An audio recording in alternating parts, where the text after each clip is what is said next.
Welcome to the Even Better podcast, where your host, Sinikka Waugh of Your Clear Next Step, brings you exciting content about making communities better by helping people get even better at work. And welcome to this edition of the Even Better podcast. Thank you so much for joining us. And I am so delighted to welcome back our guest and my dear friend, Dorice Horenstein. Dorice, thank you so much for being here. Thank you so much for having me for the second time. We sure have fun. We do have fun every time we spend time together. It is always a joy. So for those of you who don't know Dorice, if you're listening in, two things I need to tell you. One of them is that you need to stay tuned and buckle up. If you're in your car, make sure you are buckled up because this is going to be high energy conversation. It always is.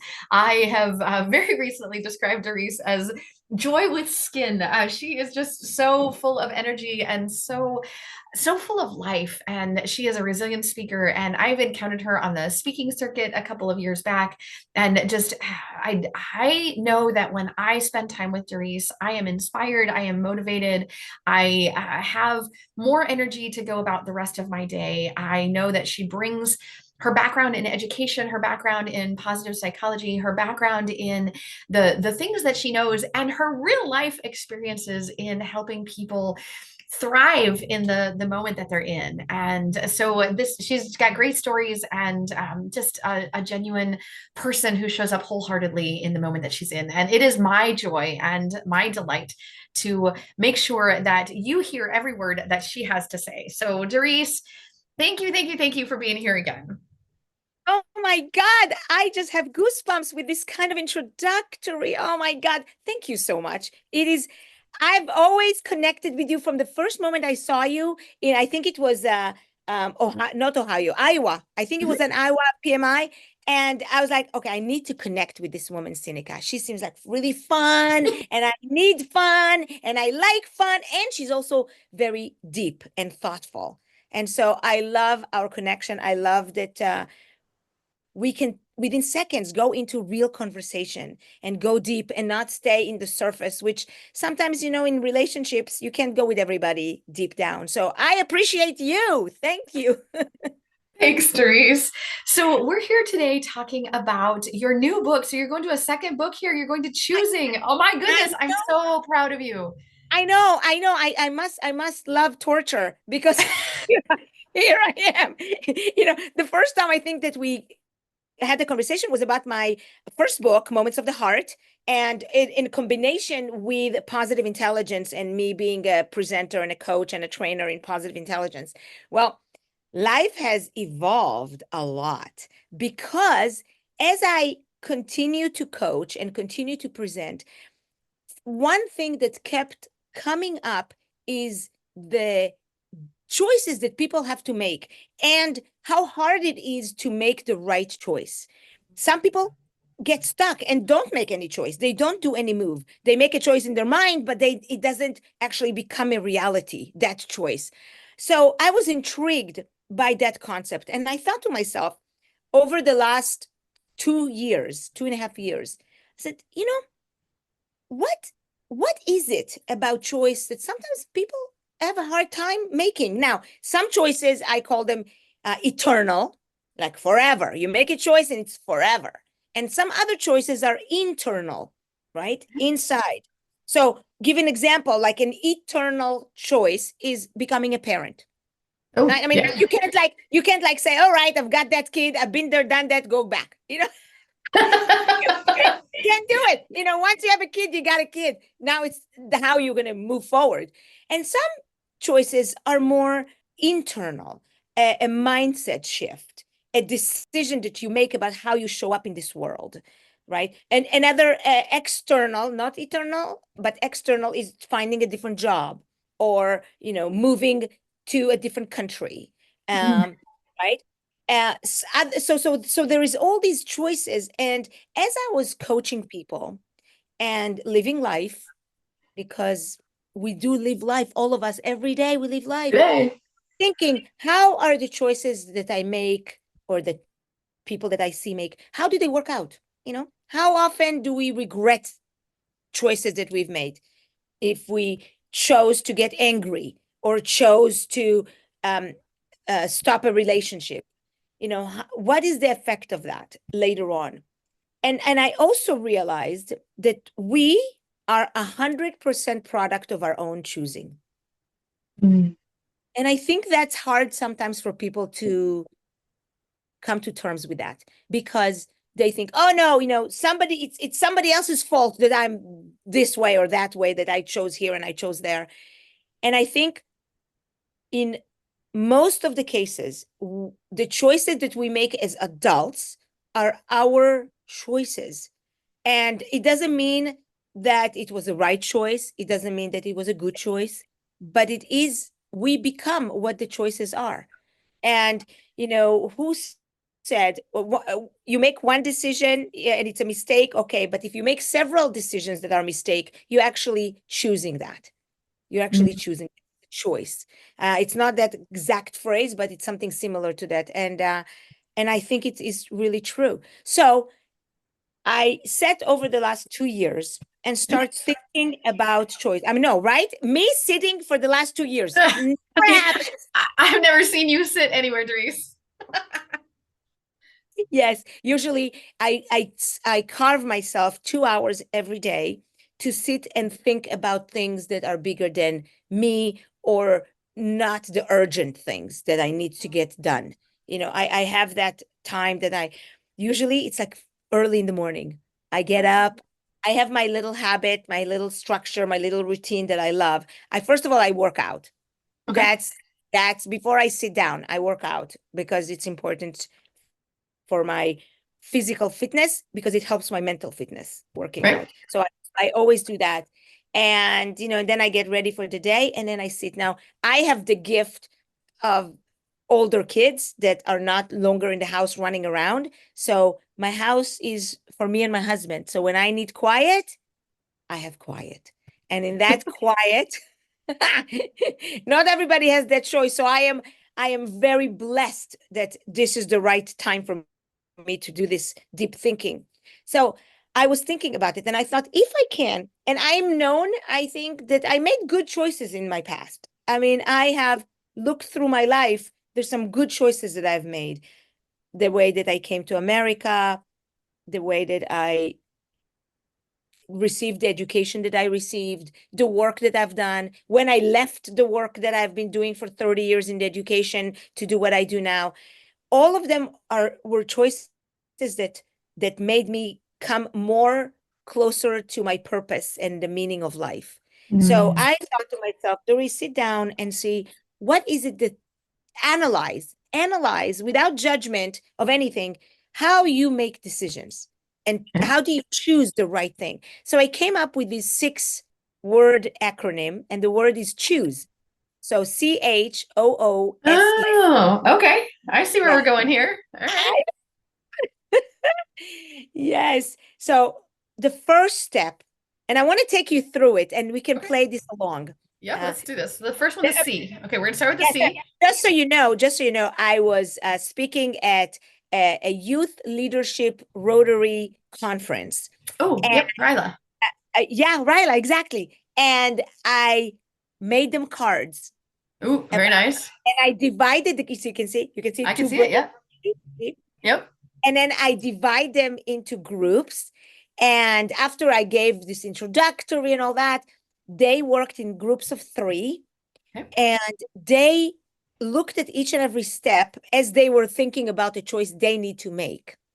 And then they said, which card is the hardest for them? Which step is the hardest for them?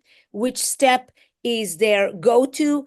Which one do they really want to stay longer in? And the steps that they have to do it consecutively. Sometimes you do it in another order, okay? But all of the elements need to be there. Sometimes you can do it within an hour and you know what the decision is.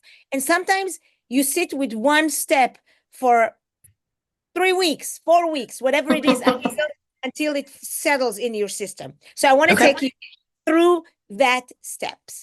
So the first one is the C, clarity. Clarity. Clarity regarding the choice that you are going to make.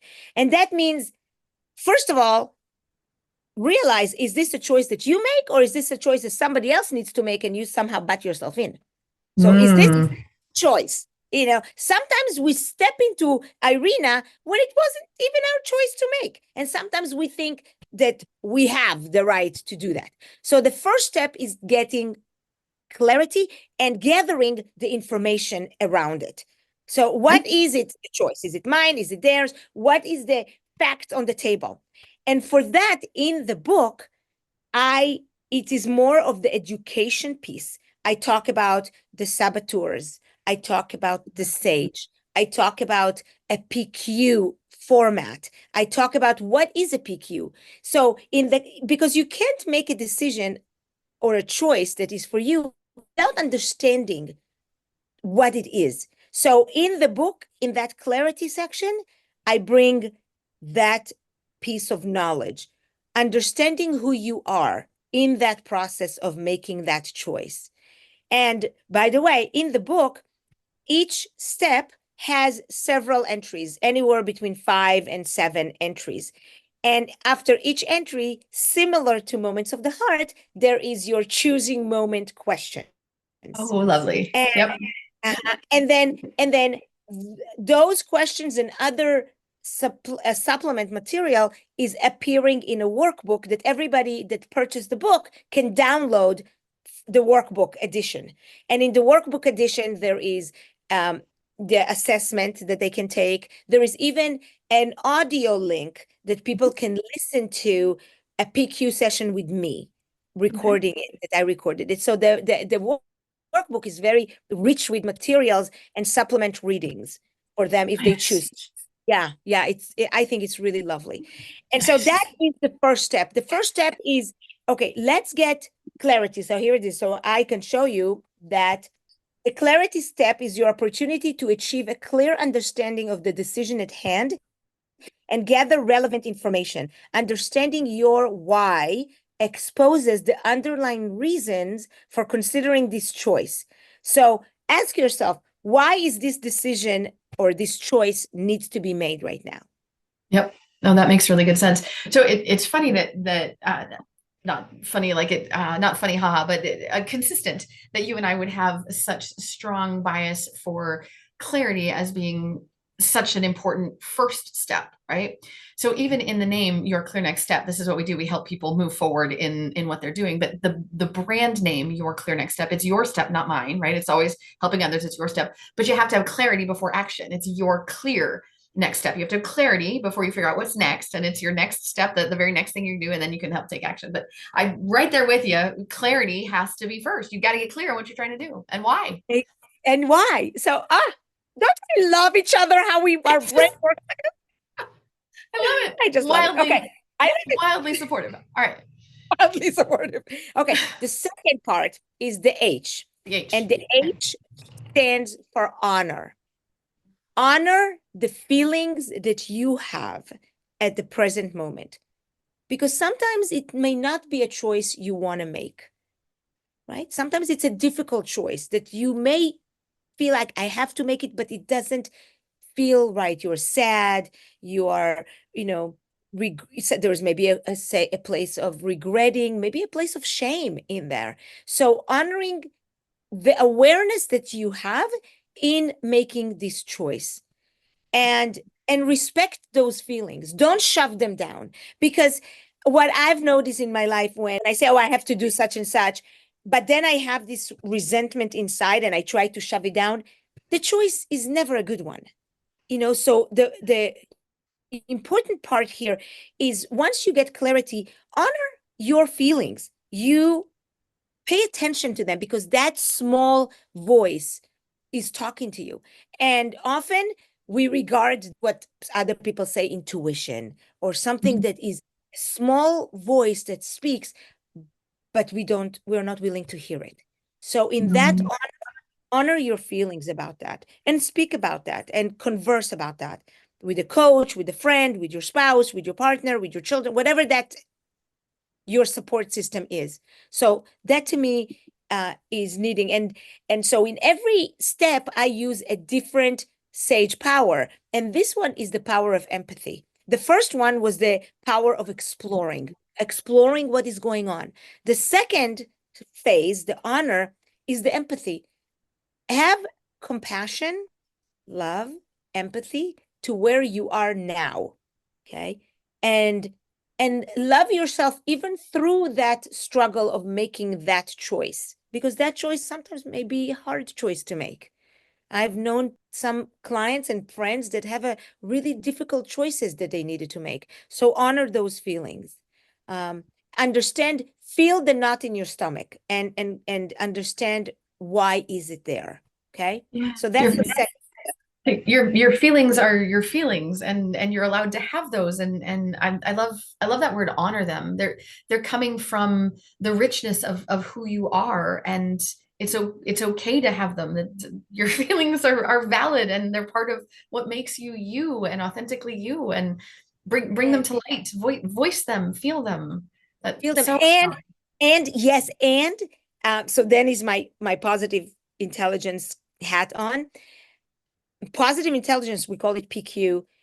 It normalizes negative feelings that people have.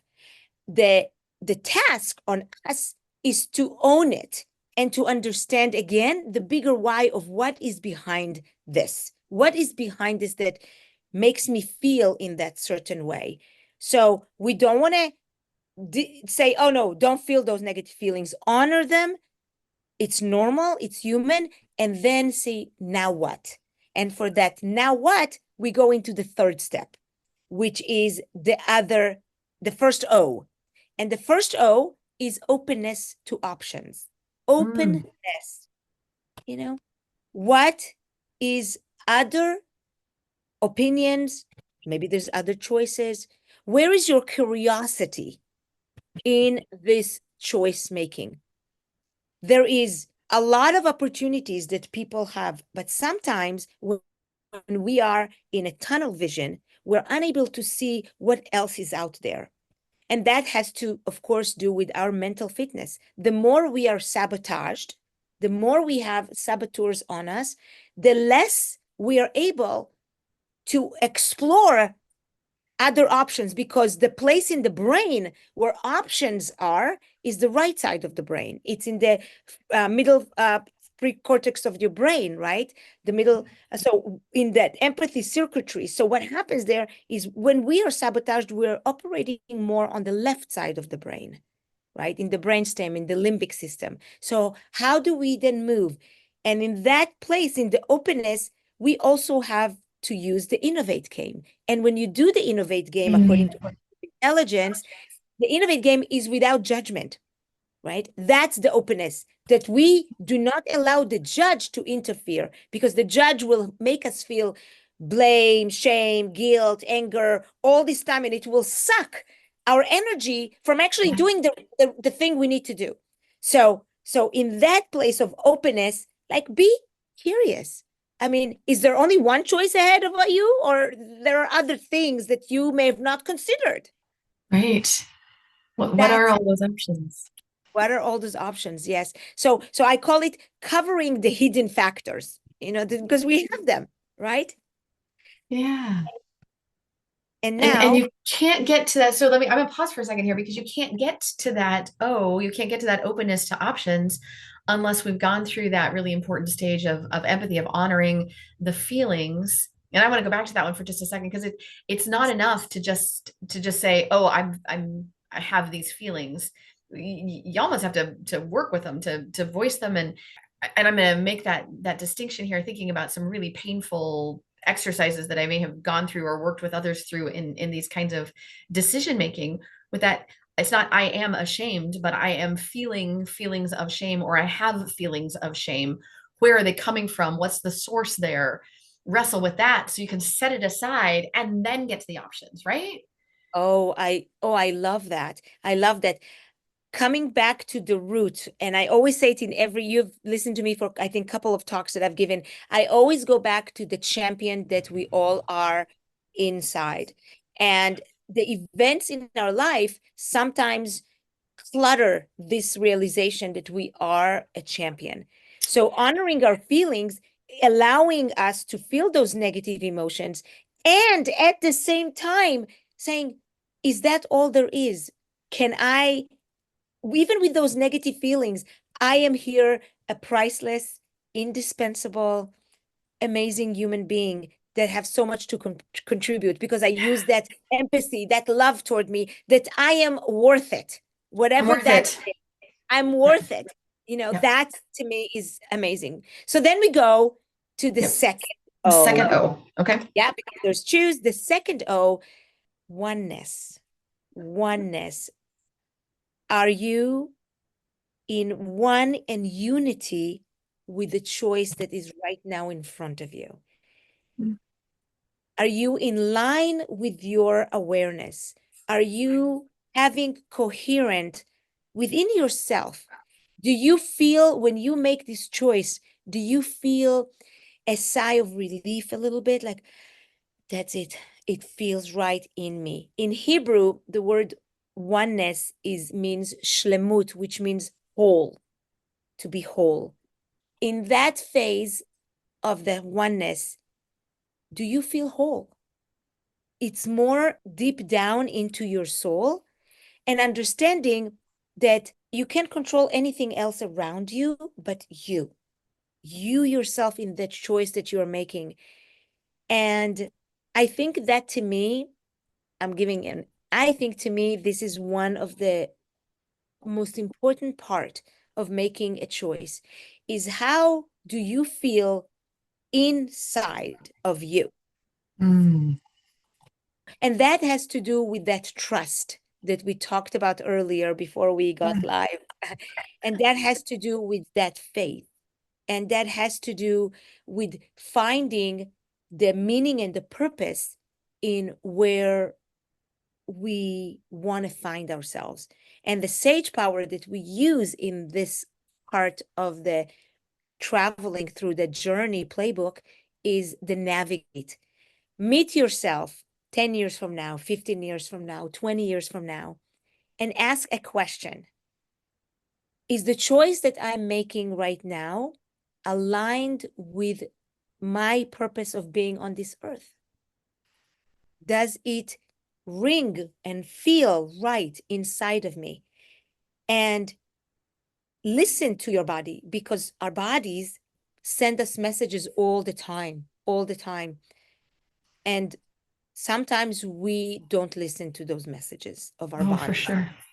So For sure.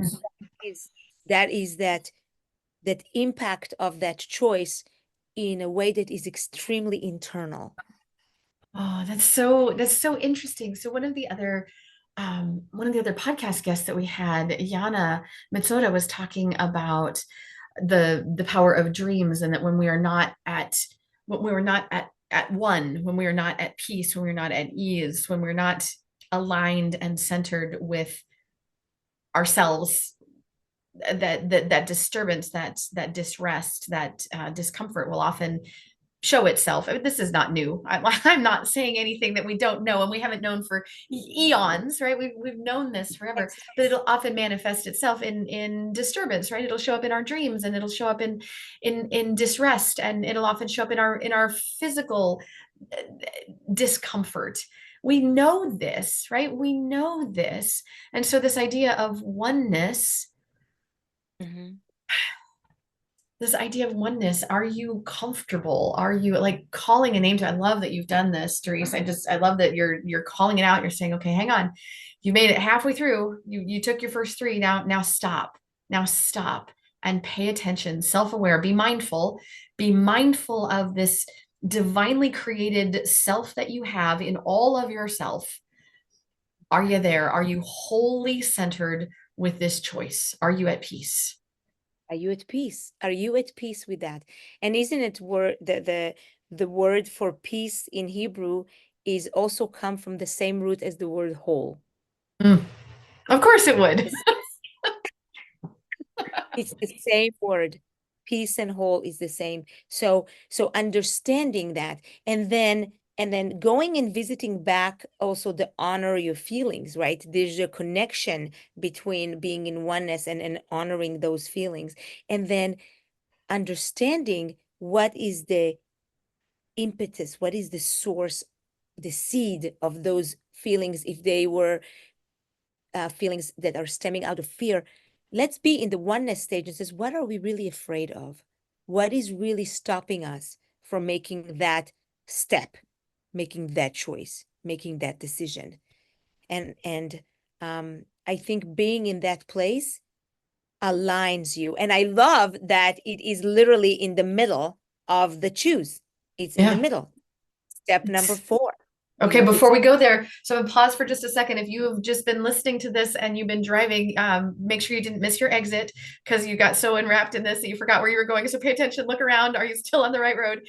If you have, if you're just sitting there listening and you're going, wait, what am I doing? Then you are here on the Even Better podcast, and you're here with Dorice Horenstein, and this is just such a joy. And if you're loving this, don't forget she's got another podcast that she's done with us. So go back and listen to that as well. Hang tight, we'll be right back. Today's episode is brought to you by Your Clear Next Step and the Changemaker Certification Program. Would you like to save time by solving the right problem sooner with a realistic and measurable plan? Reduce overwhelm by finding more sustainably productive ways to work? Improve employee morale by creating more positive workdays from within? Stay competitive by tightening your turn or increasing your agility in adapting to changing customer demands? If you said yes to those things, then we have the solution for you. You'll get 8 full-day virtual sessions over 10 months, plus 6 hours of one-on-one coaching, 8 hours of intentional networking, and 8 hours of personal reflection. The growth that we've seen is absolutely unparalleled. Our participants of prior cohorts have remarked about how phenomenal their results have been. Interested in becoming a changemaker? Give us a call at 515-442-0545. We are making our way through choosing the 6-step playbook for making the right choice for you. This is a book this is her second book, and she's released it. I'm so excited to be part of this conversation. So we were at CHO, that we're on the second O, and we are just moving now. Okay, now go ahead. Now we are into the S, okay? Yes. In choose. We have an acronym, choose, CHOOSE. So now we're at the S. And the S is strategy. Strategize your success, right? You make a choice. It is time to choose, and you've chosen. First of all, what have you chosen? That's number 1. And then what are the implications of this choice? Who needs to be aware of this choice? Who do you need to bring into this choice? Sometimes it's a choice that have ripple effects on other people. Bring them in rather than make your own choice and then hope that they hear it, right? Number 2, what is the timeline of executing this choice? Right? Because you can just say, oh, I choose this, but then you do nothing. Strategize your success. Yeah. And then see, in that place is like when you start talking about this choice you've made, how does your speaking impact you? You're speaking about this. How does it impact you? Does it give you more positive energy? Do you feel more elevated? Pay attention again to those feelings in the other steps, right? Because it comes back. It's always around. So to me, that is a really imperative part. Strategize and also realize, are you being influenced right now by something else or someone else when you make that choice? Is this choice is completely yours, or are you saying yes to something that doesn't feel right, but you feel that you have to say yes to that? It's so interesting that you would choose a strategy here. So I'm going to go back to the name of the company, right? Your Clear Next Step. So next, this is what's your plan? What's your plan for what's next, right? What's your strategy? But then I look at, of course, as a career project manager, of course, we're going to talk about what's your plan, what's your strategy, and who do you bring along? Who are those stakeholders? Who else is impacted? And communication. That is the pillar, the foundation of good success. Who else do you need to be talking about, and how do you talk about it, and how do you message this throughout, both in your own words, because words matter? How do you talk about it to yourself, and how do you talk about it to others? Good heavens, of course, I love this. This is so beautiful. And then realizing that the choice that you made has a consequence, right? It has consequences. Choices have consequences. Good, bad, indifferent, whatever, but they have consequences. So develop that plan that is clear action of what you want so that you achieve success. So strategize the choice, but have in mind that you want to be successful. So how do you turn that into success? And success is a big word, right? Success could be, is it financial success? Is it emotional success? Is it a peace of mind, which is very much a success in nowadays? So just understand. And then that means go back and be clear of what is it the choice, right? So you can see that how these choices are intertwined in these steps are intertwined in one another, and they reinforce and strengthen the other things. So that's the S. Now we are coming into the last letter, and that's the E. That's the E. All right, let's do it. It's enactment and execution of the plan. So enactment, execution. I originally said only execution, but then I don't know, maybe it's my Jewish upbringing and I'm thinking execution, I'm thinking, Holocaust and then I'm thinking bad in my head. And then I'm like, okay, I need another word. Maybe that's enactment, like act on your action kind of thing. So I'm not, but that's the idea. The idea is, what is your first step and can you do it? And when are you going to do it? Right? That's timeline. Now, what is it? And then realizing as you execute that, what can be stopping you from achieving and executing this choice? What is stopping you? A lot of the time, it's our own saboteurs, right? Sometimes maybe we weren't clear about it. We didn't bring other people into the decision making, and therefore we can't move on the execution. So go back and say, where did I miss the boat here? What piece in this puzzle did I not place correctly? So that implementation of that action is really the most important part, right? Because when you do coaching, if you don't lead a client into then for them to make their own actions, then what are we still talking? What are we here? I don't like to waste my time or anybody else's time for that matter. So chop, Let's do it. Let's go. Do it. That's the let's go. Execute. Let's go. And then also realizing in the execution, be sensitive and forgiving to yourself, because sometimes you will execute and it will be miss the bullseyes. Okay. Most of the choices we can try again. We can do something again. So don't feel, okay, I did it. It didn't work out. This whole thing is bad. Right. The baby with the baby bath. No. like focus here. Focus, right? So so this is the 6-step playbook for choosing and making the right choice. I love it. So let's go into the E enactment. So your clear next step, right? The S. So it's yours, not mine. It's clear, get clarity before action. Next, make your plan for what's next. And then step, you have to take that step. Like you have to do it, right? The name of the company, Dorice, I've been doing this for 16 years. I support you wholeheartedly. It's all there. This is, we celebrated our 16th anniversary like 2 weeks ago. Yes. 100%. Yes, 1,000 times. Yes. You are. Yes. I love where you're going with this. Okay. When my book is not yet out, right? Okay. Because I'm still working on that and it's in beta testing. Testing. And even last night, I tweaked some things. Today, it's early in the morning. I had to go to lead the service and welcome somebody to Judaism, and then I'm here with you. So I haven't had my 2 hours yet to go through this, but I'm going to. But here's what I'm going to do. First of all, I'm going to send you a gift, and that's all the cards that I have for you to play this with anybody around, and then give me feedback. I would love that. And number two, when the book is out, or maybe even before, when it's really ready for publishing, I'm sending you the manuscript as a gift, and then I'll send you a hard copy. I'd love that. I would absolutely love that. I'm so excited for you. So excited for you. I'm thinking about on the decision making, because you talked quickly about the decision making and the coaching that we do. There was a LinkedIn post that came out a number of years ago, and I cite it in a lot of the training that I do. It led with this quote. It had a picture of frogs, and it led with this quote: 5 frogs are sitting on a log, and 4 decide to jump off. How many are left? And I'm like, well, I was never great at math, but I feel like I can handle that. 5 frogs sitting on a log, 4 decide to jump off. How many are left? And I'm like, I'm pretty sure I can do this one. But you get to the next page and the answer is 5, because deciding to jump and jumping are 2 totally different things. And it's such a powerful reminder that enactment, that execution, you can't just decide to do it. You have to actually do it. I can decide to execute. I can decide to enact.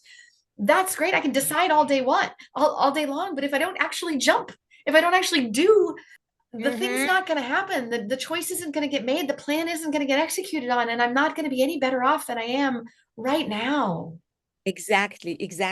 So in the book, I took each step, and inside each step, I put different entries of different choosing to lead, choosing your vision, choosing your thought, choosing empathy, choosing not to be Alexander, which is based on a book, that Alexander had a very bad day. The terrible, horrible, no good, very bad day. Yes. Yes, so I have that entry. So, and then I have tips and tools and practices so that you're more empathetic, so that you're not Alexander, so that you are kind, so that you feel that you are light in the world.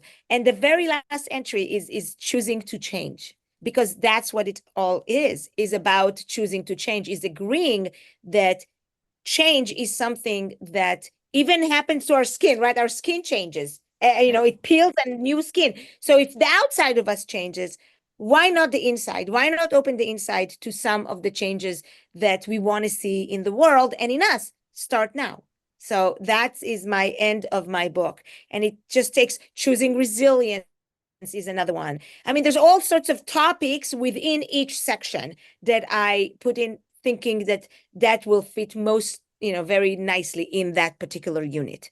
And so that's the book. The layout is very similar to Moments of the Heart, that it has an entry and then it has your moment of Lev moment reflection.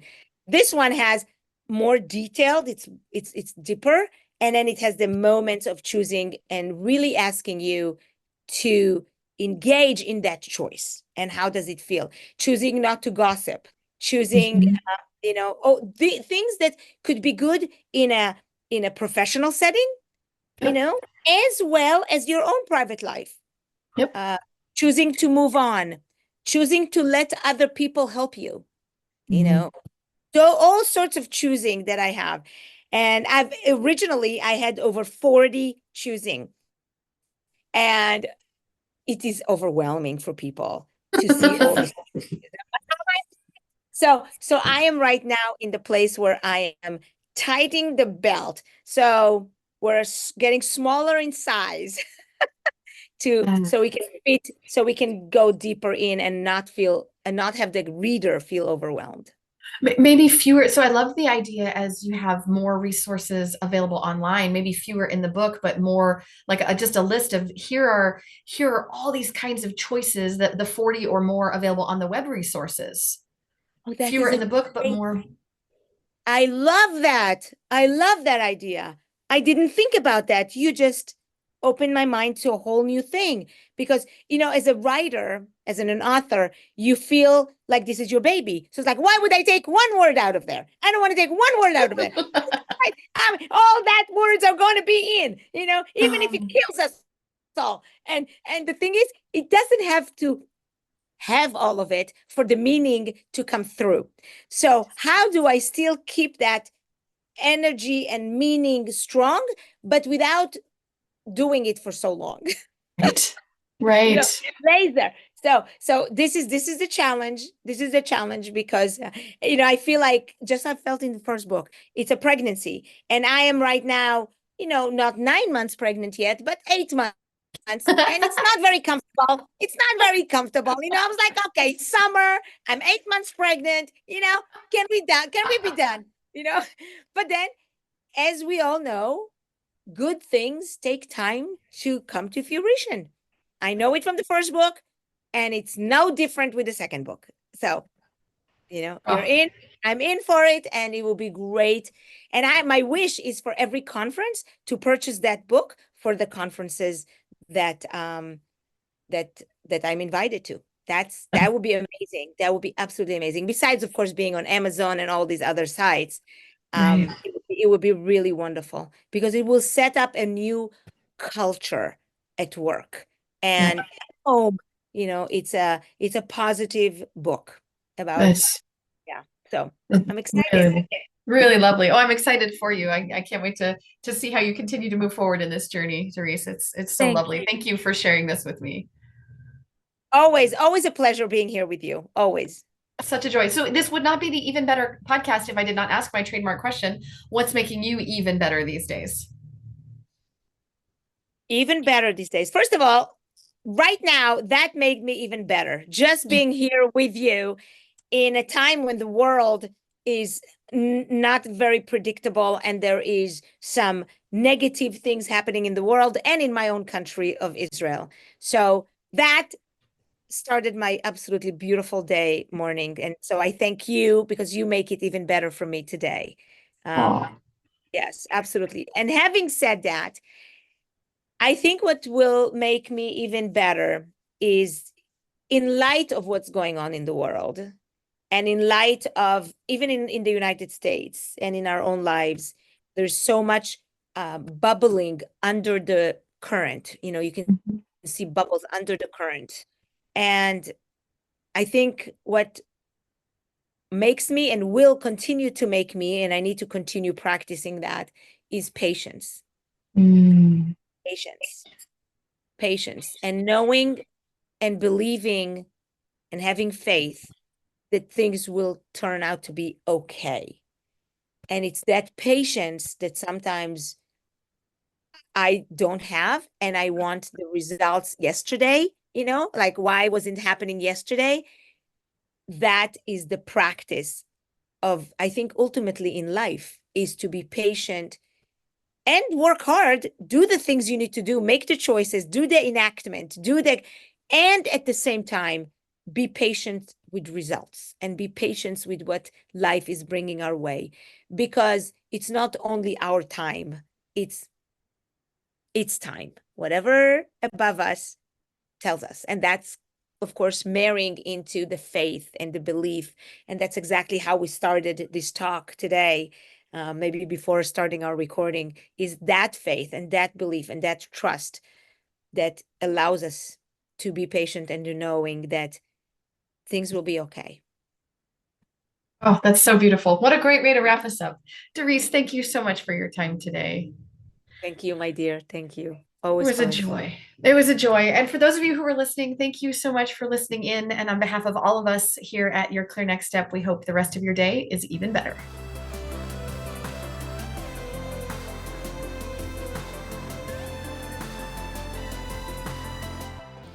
Thank you for tuning in today. The Even Better podcast will be back with more content soon. But in the meantime, subscribe to our podcast or check out our website at yourclearnextstep.com for more information.